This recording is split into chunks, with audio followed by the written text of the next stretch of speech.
What's up, everybody, and welcome to the Super Nurse Podcast. I'm Brooke Wallace, ICU nurse, transplant coordinator, clinical instructor, and creator of Super Nurse Comics. I personally research and clinically review every episode before our AI hosts bring it to life. With the latest research and best practices mixed up with my real-world experiences, we're going to help you be the super nurse you were born to be. A patient is backed into the far corner of their hospital room. They're completely terrified, physically trembling, and they're just flat out refusing their meal tray because they are absolutely convinced the government poisoned the hospital food. Yeah, and that fear in their eyes, it isn't an act. Right. It's 100% real to them. They're living in an absolute waking nightmare.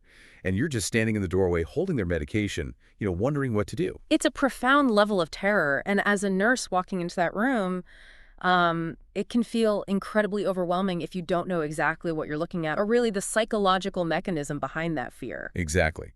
Because if you misread the situation, your natural nursing instincts might actually make their paranoia worse. Oh, 100%. So, welcome to the Super Nurse Podcast. I want to explicitly state right up front that this show is created by Brooke Wallace. She is a 20-year ICU nurse, an organ transplant coordinator, a clinical instructor, and a published author. Right, and she personally finds and reviews all the clinical evidence we talk about for accuracy. Yeah, so just to be completely clear, we are not Brooke, but our conversation today is built directly from her bedside knowledge, her clinical notes, and her incredible teaching style. The whole goal is to help you, whether you're a nursing student or a new nurse, really bridge that gap between textbook pathophysiology and real, actual patient care. We are going to unpack the realities of psychiatric nursing today, specifically focusing on how to, understand, assess, and safely care for a patient experiencing severe psychosis. And before we get into it, make sure you subscribe and watch the comic book-based video of this exact episode on YouTube. The link is right in the description on our channel called Super Nurse Comics. It's such a cool way to visualize everything we're about to talk about. It really is. So let's get into our 20-second bedside scenario. You've got a patient pacing the room, mumbling rapidly to themselves. When you bring in their medication, they look at you with this completely blank, flat facial expression. Yeah, no emotion at all. Right. And then they shift abruptly to a totally different topic with zero logical connection to what you were just saying. And they state that the TV anchor on the news is sending them secret messages.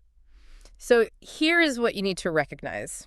This is schizophrenia. Yes. And let's clear up a massive misconception right now because popular culture gets this wrong constantly. Schizophrenia is not a split personality. No, not at all. It is a fractured processing of reality. It's characterized by this abnormal, scattered pattern of thinking that lasts for 6 months or more. And to help you lock this into your memory for your exams and your actual bedside practice, remember the 3 S's. Yeah, the 3 S are such a crucial mental framework. The first S is just schizophrenia itself. The second S is a scattered pattern of thinking because that's the core of the fractured reality, right? Right. And the third S, which is a major life-threatening safety priority for nurses, is a high suicide risk. Okay, so to understand how to care for that terrified patient backed into the corner of the room, we first have to understand exactly what is misfiring in their brain. We need to know how that broken neurochemistry translates to the symptoms standing right in front of us. Exactly. And the clinical evidence tells us this disease is a complex mix of genetic and environmental factors. Like genetics play a massive role. I think identical twins have a 40% concordance rate. Yeah, it's really high, but, DNA isn't destiny. Environmental triggers are basically the match that lights the genetic powder keg. Things like low birth weight, urban living, and severe early life stress are significant factors. And we really have to mention cannabis use here. Okay. Because the research shows that high THC cannabis can actually trigger the onset of severe psychosis in highly susceptible individuals. Wait, I can hear people questioning that right now because, millions of people use cannabis and don't develop schizophrenia. So how does that actually work at a chemical level? It all comes down to the developing brain's dopamine system. In a brain that is already genetically primed for schizophrenia, those dopamine receptors are highly unstable, so THC floods those receptors. Okay. For most people, the brain just re-regulates. But for someone with that specific genetic susceptibility, that massive influx of dopamine permanently dysregulates the pathways. That's what triggers the first psychotic break. Wow, okay. That sets up the pathophysiology perfectly, actually. Yeah. Because at its core, schizophrenia is a neurochemical imbalance, primarily involving glutamate and dopamine. But dopamine is really the star of the show here. Definitely. I always struggled in nursing school to remember how dopamine causes such wildly different symptoms until I started comparing the brain's dopamine pathways to a hospital's PA system. Oh, I love that analogy. It bridges the gap between the patho and the bedside assessment so beautifully. Right. So let's break it down. In the brain's mesolimbic pathway, you have way too much dopamine. It's like the hospital PA speakers are just blaring non-existent emergency codes page after page at absolute maximum volume. Yeah, it's just adding all this chaotic, terrifying noise to reality. Exactly. And that overactivity causes what we call the positive symptoms. But simultaneously, in the mesocortical pathway, you have too little dopamine. It's like those speakers have been completely unplugged from the wall. You get absolutely nothing. And that deficit causes the negative symptoms. So here's what the body is telling you. We categorize the clinical presentation of schizophrenia into 3 distinct buckets: positive symptoms, negative symptoms, and cognitive symptoms. Let's start with those positive symptoms, like your blaring PA system analogy. These are things added to reality. These are experiences the patient is having that just should not be there. Right. So hallucinations are the most common example of that. Yeah. And auditory hallucinations like hearing voices are the most frequent. And these aren't just feet whispers, you know. Patients describe them as loud, intrusive, and often highly critical or commanding. Yeah, they can be terrifying. But tactile, visual, and olfactory hallucinations happen too. Then you also have delusions, which are fixed false beliefs. Like no amount of evidence will change their mind. You'll see a few different types of delusions at the bedside, right? Yeah. Like persecutory or paranoid delusions, like the patient thinking the government poisoned their food. You see delusions of grandeur where they might believe they're a religious figure. Yeah, or delusions of reference. Those are fascinating and super common. That's when they believe an innocuous TV show or like a billboard or a song on the radio contains a secret, highly specific message meant only for them. Disorganized speech is another major positive symptom. You're going to hear things at the bedside that just don't make structural sense. Like you have to watch for loose associations. That's a rapid flight of ideas where they just jump from topic to topic. Right. You ask about their pain and they say, my arm hurts, the chair is blue, the sky is falling. Like the sentences are connected in their brain, but totally disconnected to you. Exactly. You also might hear neologisms, which are completely made up words that only have meaning to the patient, or echolalia, where they just repeat what you say almost like a parrot. And in really severe cases, you get word salad, where the words are just randomly jumbled together with zero grammatical structure. So that's the positive side. Now, contrast that chaotic addition of symptoms with the negative symptoms. These are the unplugged speakers. Right. These are fundamental human behaviors that are subtracted from reality. To remember these, clinical experience shows that teaching the 5 A's works best. Okay, let's go through the 5 A's. The first A is affect flat. Right. When you bring that medication in, their face is a blank slate. No joy, no anger, just no expression at all. Wow. And the second A is anhedonia, which is the complete inability to experience pleasure. Like things they used to love mean absolutely nothing to them anymore. Exactly. The third is abolition or apathy, which is a total lack of motivation. I mean, they might sit in the exact same chair for 12 hours without moving or speaking. That's so sad. And the fourth is alogia, which is poverty of speech. You ask an open-ended question and you just get a one-word hollow answer. And finally, the fifth A is anxiety, specifically that the patient actively avoids social interaction and withdraws completely. And what's really vital for nurses to understand here is that these negative symptoms are frequently misdiagnosed as severe depression. I can totally see that happening. Yeah, but the mechanism is different. It's not a mood disorder. It is a profound deficit of dopamine in that specific cortical pathway. Wow, okay. And the third category is cognitive symptoms. This is where you see severe memory problems and inability to process information and just really poor decision-making. So we've outlined all these symptoms, but here's the real challenge. We have a patient experiencing these terrifying conflicting symptoms.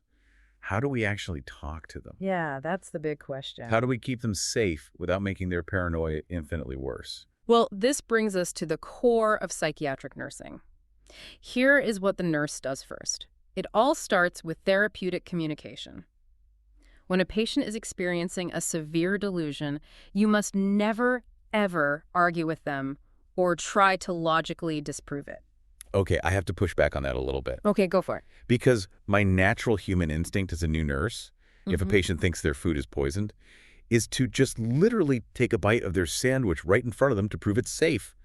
Why doesn't that work? I know, it feels like the logical thing to do, but because you cannot logic someone out of a belief they didn't logic themselves into. Well, that makes sense. Right. If you take a bite of that sandwich, their fractured processing won't think, oh, it's safe. They will think, the nurse has taken the antidote, or the nurse is in on the conspiracy. You immediately destroy whatever fragile trust exists. Oh, wow. Okay, so what is the actual intervention then? You focus on reality, you state the facts, and you acknowledge their feelings. A great bedside response is, I understand that the voices are real to you, but I do not hear them. It must be frightening. So you validate the profound fear without actually validating the hallucination itself. Exactly. And you must ask open-ended questions like, what are the voices saying to you? You really have to assess for command hallucinations, which are voices explicitly telling them to harm themselves or others. Right. And let's talk about a highly effective, non-pharmacological bedside intervention for those auditory hallucinations. If the patient is actively hearing voices, the best nursing action is actually to provide earphones and music or just turn on the TV. Yes, audio stimulation helps drown out those internal sounds far better than handing them a book or just telling them to ignore the voices. The mechanism there is fascinating, actually. By providing a strong, competing external auditory stimulus, you force the auditory cortex to process real-world sound, which can override the internal misfiring. It's amazing how that works. Yeah. But I have another practical sort of new nurse question about behavior. Yeah. Let's say I have a newly admitted patient with severe paranoid schizophrenia. I walk into their room, and the second I step through the door, they stand up and walk rapidly out to the hallway. Isn't it my job as a nurse to follow them down the hall and ask where they're going, just to ensure their safety? Following them definitely feels like the responsible protective instinct. And, hospital liability policies make us feel like we need eyes on the patient at all times.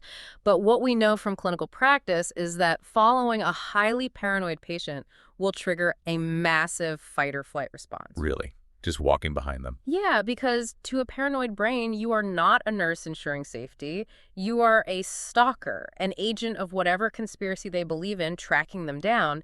You will just escalate their panic. Okay, that makes so much sense. If I follow them, I literally become the threat. So what is the alternative to keep them safe while still building trust? Clinical experience shows we should calmly sit in their room or near their space in 5-minute intervals. Short, frequent, non-demanding contacts build trust without overwhelming their sensory processing. It shows you are a safe, consistent, predictable presence, not a threat pursuing them. I love that.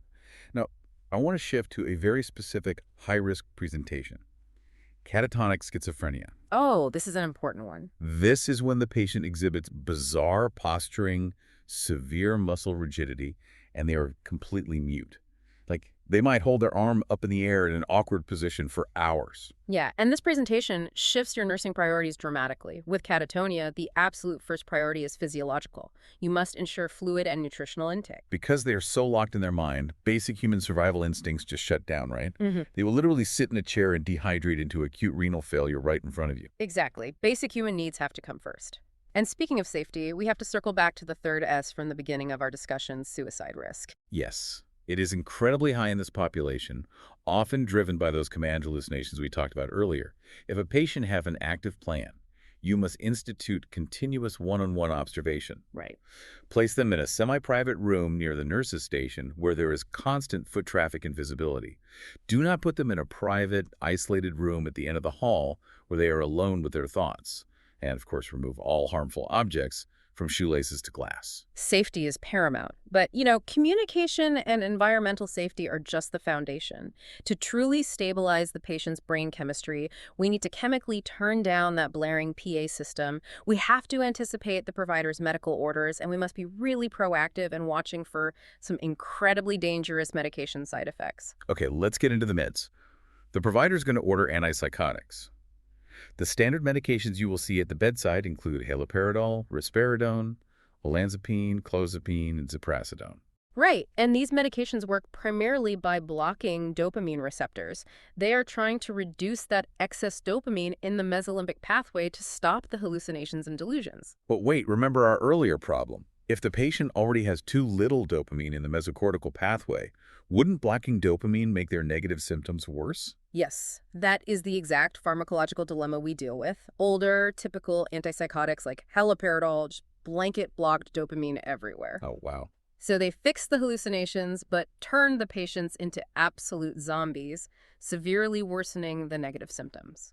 Newer, atypical antipsychotics like risperidone and olanzapine try to balance this by also modulating serotonin, which helps treat both the positive and negative symptoms slightly better. Okay, that's a huge improvement. Hmm. But playing with dopamine carries heavy physiological baggage. As a nurse, you need to know how to spot the difference between an annoying, expected medication side effect and a life-threatening emergency. Let's talk about expected side effects first, specifically extrapyramidal symptoms, or EPS. Yeah, EPS occurs because dopamine doesn't just control thoughts, it controls motor movement in the nigrostriatal pathway. When you block that dopamine with medication, you strip away the brain's motor control. Right. So the patient develops dystonia, which are these severe involuntary muscle spasms of the neck, face, and tongue. It looks terrifying, and it is incredibly painful and scary for the patient. Mm-hmm. But while it needs immediate treatment, usually with an anticholinergic medication to restore the balance, EPS is not inherently life-threatening in that exact moment. Exactly. But here is when to escalate. There is a condition called neuroleptic malignant syndrome, or NMS. Yep. This is the absolute worst-case scenario with antipsychotics. Let's explain the mechanism here because it's so important. Dopamine also regulates your hypothalamus, which is the body's internal thermostat. If you block dopamine too aggressively, the thermostat basically breaks. The body completely loses its ability to regulate temperature. And that leads to a massive medical emergency. If the patient on an antipsychotic develops rigid extremities, severe hypertension, profound diaphoresis, so sweating and hyperpyrexia, which is a dangerously high fever, sometimes topping 104 degrees, the nurse must escalate to the healthcare provider immediately. High fever and severe muscle rigidity on an antipsychotic equals NMS until proven otherwise. You stop the medication immediately and call the provider. They need cooling blankets and muscle relaxants fast. There's another major red flag to escalate, and this one involves the medication clozapine.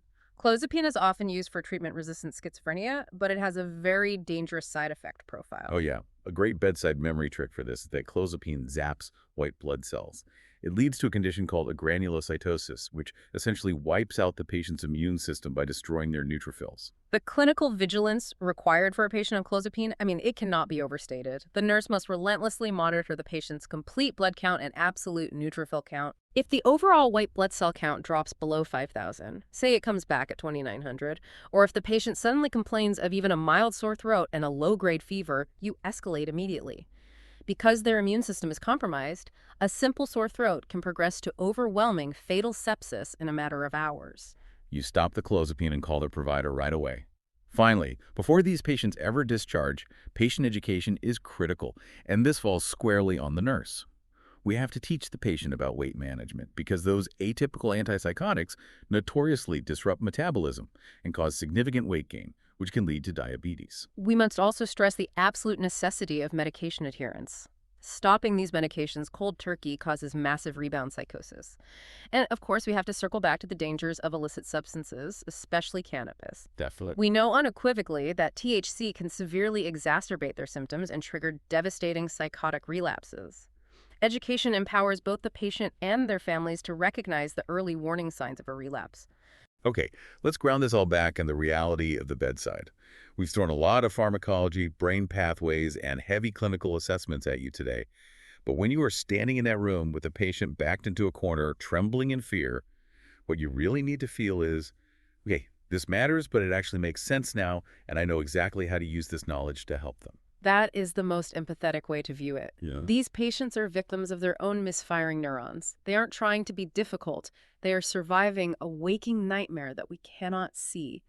Compassionate, intelligent, evidence-based nursing care is really the only tether that grounds them back in reality. Let's do a quick, memorable recap. Remember the 3 S's: schizophrenia, scattered pattern of thinking, and a high suicide risk. For the negative symptoms, think of the unplugged PA system in the 5 A's. Affect flat, anhedonia, abolition, alogia, and anxiety leading to social withdrawal. Right. And remember, the golden rule of communication. Never argue with a delusion, but always acknowledge the fear. And never forget the massive clinical red flags. NMS presents with high fever and muscle rigidity, and clozapine requires strict monitoring for a low white blood cell count. If you take one strong, practical takeaway from this entire discussion, let it be this. When you are feeling overwhelmed by a patient's bizarre or highly paranoid behavior, default to stating the facts and validating their emotion. Say, I don't see the people in the corner, but I can see you are very scared right now. I am here to keep you safe. It builds critical trust without feeding the delusion. Absolutely. Before we wrap up, I want to leave you with a fascinating clinical mystery to ponder. Recent research shows that people with schizophrenia have a profound inability to retrieve contextual memories. They really struggle to place current events into past context. Wow, which raises a massive question about the future of treatment. What if the key to eventually curing severe psychosis isn't just about chemically suppressing dopamine? What if the real future of psychiatric care is actually finding a way to retrain the brain's entire memory and context retrieval system? It completely changes how you look at the brain's potential to heal. It really does. It is a powerful reminder that clinical science is always evolving, and our understanding of the human brain is always deepening. Thank you for joining us for this conversation on the clinical realities of schizophrenia. Don't forget to watch the comic book video of this specific topic on YouTube at Super Nurse Comics. The visual storytelling is just an incredible way to lock in these concepts. Hit like, subscribe, and leave a comment. And be sure to visit supernurse.ai for great resources to help you become the super nurse you were born to be. Join us next time as we tackle another complex bedside challenge, navigating the intense, fast-paced, and life-threatening realities of severe alcohol withdrawal. See you then. Keep learning, keep advocating, and keep being super.